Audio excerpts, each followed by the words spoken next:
Welcome back to my garden. Today we're going to be planting out onions. So I brought out that tray and then I brought out this whole tray. Definitely not going to have room for all of those, but I brought them over here because I need some of them. So yesterday we got the drip lines put in, and since I pre-cut them for a different bed, they weren't quite long enough. So we'll put onions as far as the drip lines go. And then I'll put the snapdragons on the end. And I managed to take some of the drip line from the melon bed that didn't need it all. That was just my way of getting some water to that end so we can plant the snapdragons out. I am not going to plant the lavender yet, but it was in the same tray, so it came out here. But if you can't tell, the soil got a little compacted because Oliver was helping me pull out the drip lines. And he was walking on the soil. So I'm going to get it fluffed up, and then we'll start getting it marked.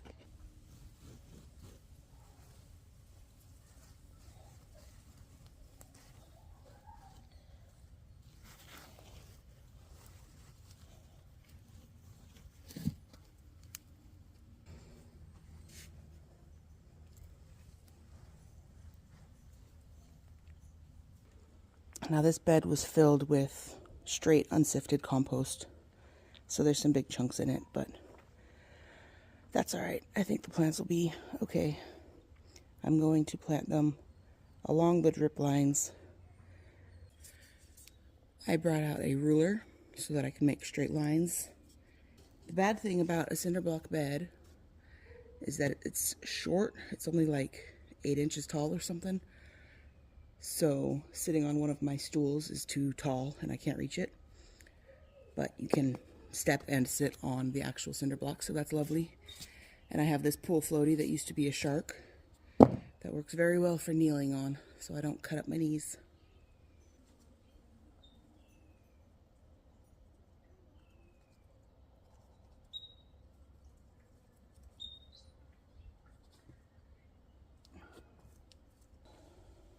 Making a furrow is a lot easier when the soil is level. So I'm going to level out the soil. Alright. Took out the pins because before I can really do anything, I'm going to have to actually level out the soil. So I'm going to pull the strips up and really level it out.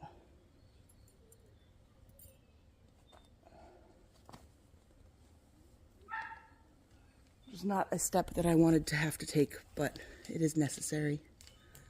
So I'll do it.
I'm not going to wait a second. Right.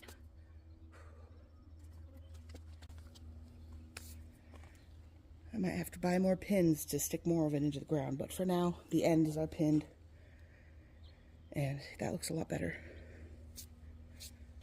Today is Saturday, and on Wednesday, the weather forecast said that it would be raining Friday evening and all day Saturday and all day Sunday.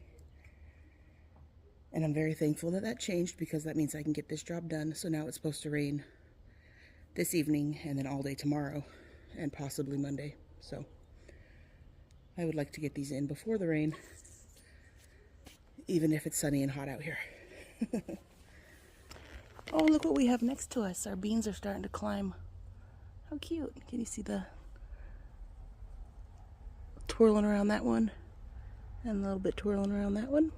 I love that. Beans are so fun.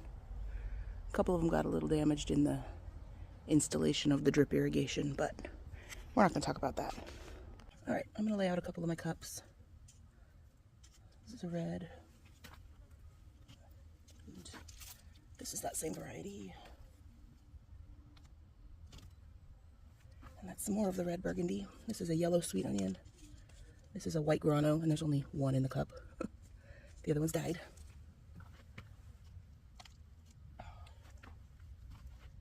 Honestly, there might be enough onions in these cups that I don't even need that tray. I don't know what kind. Oh yeah, I did. White grano. And then Violet de Gaulle, something. Flat, thick purple one. This is the same kind that I put up in the green stock. All right. Sit on my little cushion. So what I'm going to do is take my ruler, just cheap 25-cent ruler from Walmart, and I'm going to make a little ditch, a little furrow next to the drip tape, all the way down.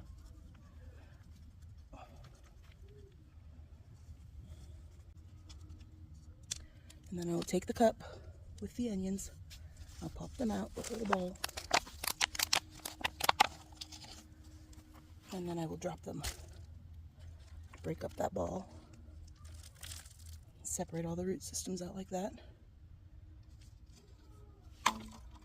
These ones are a decent size to be doing this. If you're doing them when they're really small, sometimes it can be really hard.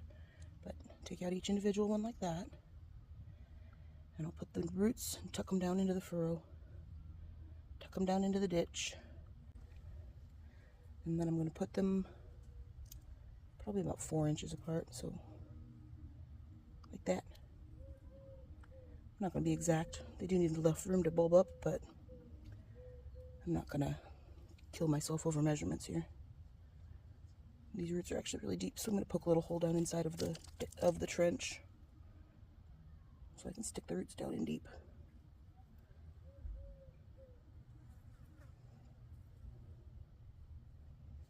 I am no pro onion grower, so don't take my word as gospel or anything, but this is how I've seen other people do it. Hoping to get some good onions this year. Last year I got like 3 that bulbed. Okay, I didn't do the whole row yet, but for the sake of the video, I'm going to show you. Now that they're in there, I'm just going to push the dirt over onto them. Cover up the roots. Not cover them too deeply. And then give them a little pat down. And then I'm not going to water them in. I'll come out and water tonight if it doesn't rain, but we're supposed to get rain around 4 and 5 o'clock tonight, this evening. And then we're also supposed to get rain from 4 a.m. to like noon or something tomorrow. So I'm not going to water them in unless we end up not getting that rain later. Then I'll come out here and give them a quick spray. But yeah, I'm going to get these set up and put in, and I'll bring you back. All right, welcome back. We got them all put in the ground and left some space over here for the snapdragons. So in this row we have red burgundy all the way down, and then red burgundy on this side of the irrigation line, on this side. And then on this side of the irrigation line in the second row is the flat violet one. In the middle, there's one that has a stick next to it. I don't know if you can see.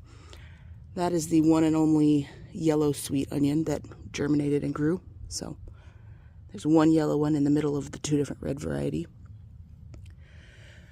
And then I believe this row and this row and this row are all white grano, which are supposed to be the best for storage, I think. So I'm happy that I have more of those, even though I prefer a red onion or a sweet onion to eat. But anyway, we're going to get these snapdragons separated and then put in on this end next. The sun moved behind a cloud because Jesus loves me, and it's getting hot out here. And I wore black pants in the sun because I'm a genius. Yeah, those are pretty dry.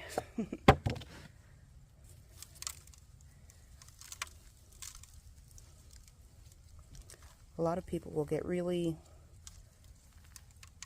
finicky about roots. I don't know if that's the right word, but they get too worried about messing up roots. But plants like to be pruned, and that's from the top and in the roots. They don't mind having their roots pruned if there's something wrong with them. Most plants, not all plants. Some plants, like your melons and cucumbers and pumpkins and stuff, don't like their roots messed with at all. But in general, most plants are not going to have a problem with you doing a little bit of root work. I think I'm going to try to do 4 across right here. I'm just digging in with my hands because I didn't feel like looking for my other glove. And with the onions, I needed to feel what I was doing anyways. It was like combing through hair, so gloves would not have worked.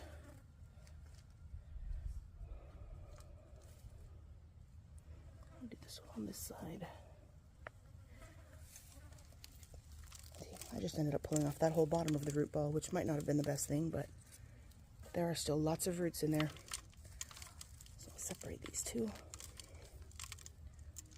And there's still a couple of plants per clump, but I'm spreading them out. Spreading out different clumps. Last one right here. Last year I had a snapdragon plant that was this color, and it got like 2 feet across and 2 feet tall at least. And the sun would reflect off my neighbor's window at sunset, so it would just shine on that plant only in that bed. And it would glow like it was on fire. If I have a picture, I'll show. But it was so pretty, and it got that big because the sun shone specifically on it. So I like snapdragons, especially this color. They're so pretty. Here is our onion bed all finished up. We got those snapdragons on the end, and then 5 rows of onions. And here on this end, I popped in a couple of broccoli because we had some extras. And we'll see how those go.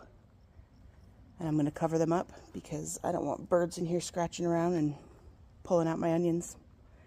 They would not come in here to eat them necessarily, but they would scratch around for bugs or whatever, and they would damage the onions. So yeah, we're going to get this fabric pulled up over the hoops, get it buttoned down a little bit, and call it good, and hope it really does rain when it's supposed to. I want to thank you for coming along with me on this little adventure, and I hope you come back for the next project. Bye.